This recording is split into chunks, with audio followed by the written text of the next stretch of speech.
It's still kind of shocking sometimes to know that I own a house. But you do. But I do. Could you have afforded this house by yourself? No, this house, no, absolutely not. It does seem like such a big mountain to climb to save enough to buy a house. Where should folks start? Do your research. It's an investment of time, but it can really pay off. If you want something bad enough, you'll figure out a way to do it.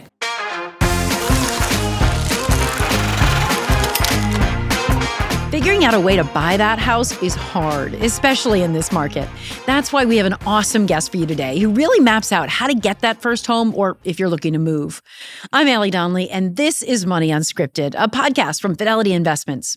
We're talking life and money, part personal stories, part professional insights, jargon, and judgment-free.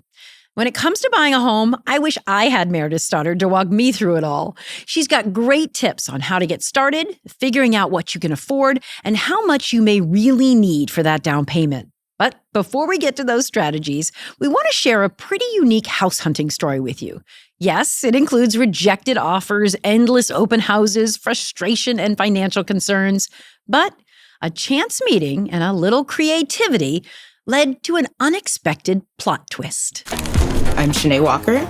I am 32 years old, and I didn't ever think I would be a homeowner. My name's Maria Castillo. I'm 56 years old, and I was in the process of getting a divorce, and I wanted to own my own home again. Things that were not negotiable, I would say a bathtub was like my biggest thing. I wanted a bathtub. I wanted a yard for my dog. Needed a little bit of room for the dogs. What was that hunt like? It was chaotic, Disappointing, time-consuming, stressful. Did you ever worry you'd never find a house? There were several times where I was like, it's not gonna happen. Two dog lovers on the hunt for a house. But remember that plot twist we mentioned? Well, these two met at a Greek festival, and then, as brand new friends, decided to shop for their dream home together. It's a pretty big leap to go from spanakopita and bowling to buying a house together. How did that happen? That's a great question. It was something that someone suggested to us, and we were like, that's crazy. You're being ridiculous. And then we kind of thought about it, and we're like, but is this really ridiculous? It is a big leap. It's a leap of faith. It's a financial leap. The single-family real estate market was not something I would have been able to navigate on my own. So adding somebody else to the mix to help with monthly payments and things like that was really, after some soul searching and some online searching, I realized that was how it was going to happen.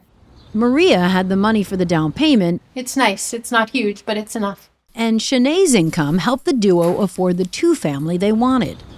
I put in an amount of money that can be memorialized. So were anything to happen, that money is still mine. Yet going forward, everything is 50-50. The equity that's being built on the property is 50-50. What happens if you want to move? If life changes and I want to move or Marie wants to move, we just will rent out that unit. So if one of us decides this isn't the right fit anymore, it's okay. It's still an investment.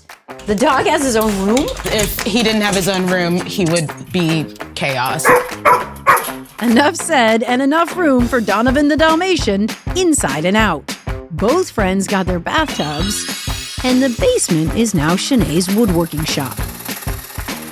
Maria and Shanae finding a way to carve their own creative path to home ownership. Was it worth it in the Yes. end? How come? It's mine. Ours.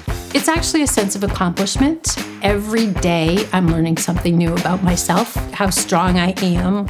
I've gotten back a part of my life that I didn't have before this house. And quite frankly, Shanae's friendship came into it because one led to the other. Like, she's the reason that I could do this. I own this. And it's been really surreal and kind of amazing.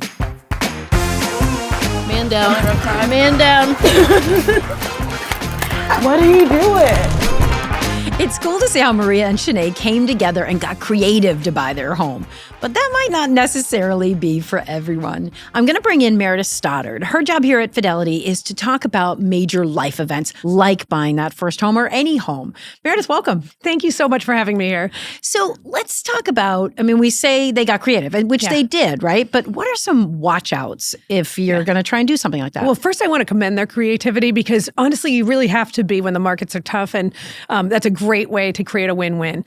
I'd say the watch outs in that kind of a scenario is that you want to document everything that you've said, talked about, agreed to in writing. So what happens if you need a major roof repair and one of you has the money and the other doesn't? What happens if one of you gets married and then divorced? What happens? So think through those contingencies and make sure that you document. If one person wants to get their equity out of the house and the other person can't afford to buy them out.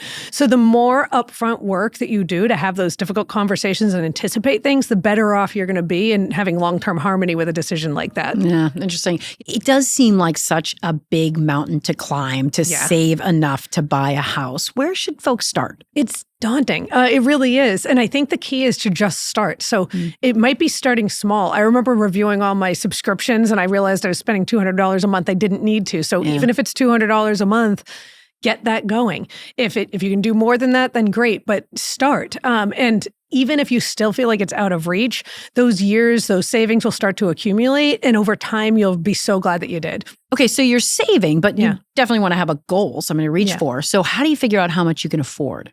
I think there's a couple of ways to get started. So one is you might want to look in the area that you're looking to buy and see what the houses are and see what's in your realm and kind of set that target. The other way to look at it is you can look at your income and a multiple of your income. So if you're fortunate enough to have no debt, no other obligations, then you can go up to 5 times your income. If you are saddled with debt, then 3 times might be more realistic. And depending on the variation, and a lot of people find themselves somewhere in between. Okay. So 20% down, 20% down. That's all I heard when my husband and I were buying our first house many years ago. But fast forward to this market, 20% down can feel impossible for some people. But I heard an interesting stat a bit ago about how much that actually happens. I think some people will be reassured to find that the average down payment is about 13.8%. And so you don't have to reach that before you can take a step forward. So yes, some people do, but a lot of people don't. Some lenders will lend to you if you have as little as 10% down. And then you want to look into other options. So there could be things like the Federal Housing Administration has, FHA.gov has some great programs. The Veterans Administration, the VA, has some VA loans. Some people do bridge loans. So that's a good example if you want to, say, sell a condo and that hasn't sold and you need to come up with a down payment. So that can be a great way to do it. So there are options. And I just say do your research and look into what option might be a good bet for you. Let's dig in there. If you don't have the 20%, you could consider PMI, private mortgage insurance, or maybe a piggyback loan. Map out what that means and how it factors in. PMI is private mortgage insurance. It protects your lender against you defaulting. And so what that does is that you end up, until your equity reaches that 80% value, you have to pay a little bit extra every month for that insurance. You can get that insurance removed after a certain point. And so you do want to look into that. There are different guidelines around that. The other piece is a piggyback loan. So piggyback loans are when you take out a loan for the house or the property you're buying, plus a loan to cover that down payment. So a lot of times that can be something like a bridge loan. So if you're selling a property and you're not going to have the down payment, but you need a place to live, so you can use that as a bridge loan. Another way is just you might know you have a big bonus coming, and so you might take an additional loan to get that down payment, knowing you're going to pay it off. So, every situation is a little bit unique. So you do want to look into the options and see what's going to work for you. Right? So you think about this market. There's like that push-pull. It can be nerve-wracking to feel like you should jump into real estate. I mean, it's just safer to hold off. Or it could be terrifying not to jump in. So what are the best strategies to figure that out for yourself? I'd say don't let the headlines drive your life and your decisions. To a large degree, you really want to take it down and do the research for you specifically. Also remember that real estate, like the stock market, has cycles. And so there are going to be times when interest rates are higher, prices are higher, both are higher. And then over time, it corrects itself to a degree.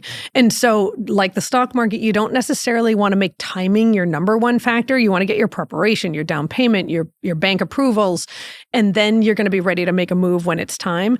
And so I would say don't let a good deal pass you by because the headline says it's the wrong time. Okay. Good advice. So we're taking the plunge. We've figured out how much we can afford and we want to actually buy. We're ready. Yeah. What should be our first steps? So first step is you're going to want to work with your bank to get a pre-approval. So that's different than a pre-qualification because pre-qualification just gives you the ballpark to look in. A pre-approval is the bank saying, yes, we will lend to this person. So when you put down the offer on the property that you want to buy, then the seller is going to take it more seriously because they know that you have a bank commitment. You're going to want to be checking your credit score and make sure that it's up to snuff. So that means you make on-time payments. That means that you don't have anything that's not yours on your credit report. So there are many options to pull your credit report and get ahead of that. So make sure that you beef that up. If you don't have a lot of credit experience, you may want to open up a line of credit, a credit card, make sure you pay it off promptly every month in order to build that score up. But there are steps that you can take. As you talk about credit score and you're really ready to move forward, what are some watch outs there? You have to remember that if you've got your credit score buttoned up, you're pre-approved, you don't want to go buy a $50,000 car all of a sudden because that is going to affect the numbers. Right. The other thing is if you have an accepted offer on a place, do not go charging your furniture on a credit card right before closing. So you do want to keep an eye on that and not make any big decisions without thinking it through. What about when you start approaching lenders? Yeah, so you do want to shop around a little bit to find out what the rates are. It does involve a lot of paperwork. I will say it's a lot more daunting the first time, but once you've got everything pulled together, it's not that hard to go shop around a little bit. And that half a percentage point, a quarter percentage point can really make a big difference over the long term. So do your research. Some of them have different lending criteria. And so you do want to get a couple of different options. It's an investment of time, but it can really pay off. So let's dig into some numbers. I want to check my notes. Median cost to buy a home in the U.S. is over $400,000. And depending on where you live, it could be even higher. So let's say I'm looking to buy a home around $450,000. Brass tacks, how do you make that a doable reality for yourself? Piece by piece and step by step. If you're going to aim for the 20%, for example, $90,000 is 20% of $450,000. If you do $1,500 a month set aside, then that'll get you to your $90,000 in 5 years. If that number terrifies you and you're aiming for the 10%, then you can do $750 a month. Everyone's going to have a different situation. And don't forget to change it over time. So if you get a promotion, don't spend that on more dinners out. Make sure you up the numbers for yourself, and that'll put you in as good a position as you can be. Do the upfront research now. So sign up for alerts in the communities that you want to buy, and then you can start to see, are these properties going for above what they're asking, below what they're asking? And that helps to give you a real gauge on the market so that when it comes time to buy, you're not hitting a panic where you're going, wait a minute, am I selling myself short? Am I offering enough? Am I offering too much? So get that upfront research so you're really prepared when it's time to move. Yeah. I think also too, like being your own best advocate. We always waited for the realtor to tell us something when you could do it yourself. Some people, when they think about that big chunk, they look to their retirement accounts to fund some of that. How do you know if that's the right move, the wrong move? What's the deal there? As with everything else, there's no one size fits all or universal answer. What I would say is that some people do look to their retirement accounts for the money. The big watch out there is that if you leave that company, a lot of companies do want you to repay that loan immediately when you leave.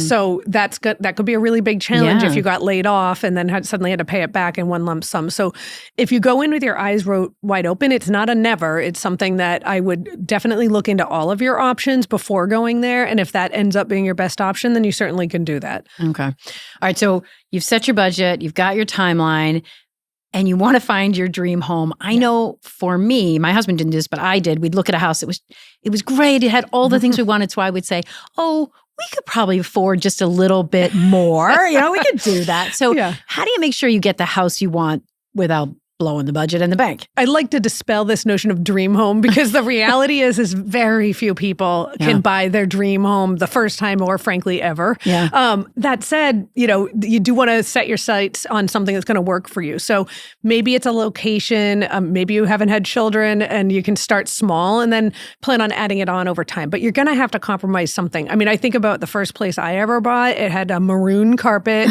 knotty pine behind the fireplace, laminate countertops, and laminate flooring. It was not pretty, but easy to clean. Exactly. I didn't feel too badly if someone spilled a little. But the reality is that enabled me to buy equity and then buy the next place, which also had a lot of compromises. Yeah. And over time, I was so glad that I did, even when my mom or someone else was like, "Oh, are you sure this is the right one?" And I don't blame them. But the reality is that it was very different when they bought a place in the 1960s or 70s than it is 20 or 30 years ago or today. So, you've got to trust yourself, get prepared, and that's going to put you in the best position possible. Okay, so if we're leaving folks with one overarching or final thought, what would you want that to be? I would say that don't let fear paralyze you. So do your research, make sure that you understand what is it going to take, what are your options, and inaction can be your enemy. Because if, let's say, there's a big market crash and a place you've been driving by and looking at is available, if you haven't done any of those steps, you can't seize the moment. And so take the time to do it. Don't let fear drive your decisions. And you're going to be much more confident if you're ready. Awesome. Meredith Stoddard, thank you so much. Thanks for your time. And we have even more resources for you on fidelity.com/moneyunscripted, like tips on making or accepting an offer and figuring out which type of mortgage might be right for you. Be sure to like, follow, subscribe to the podcast, and we'll see you next time on Money Unscripted. It's your life. Get your money's worth.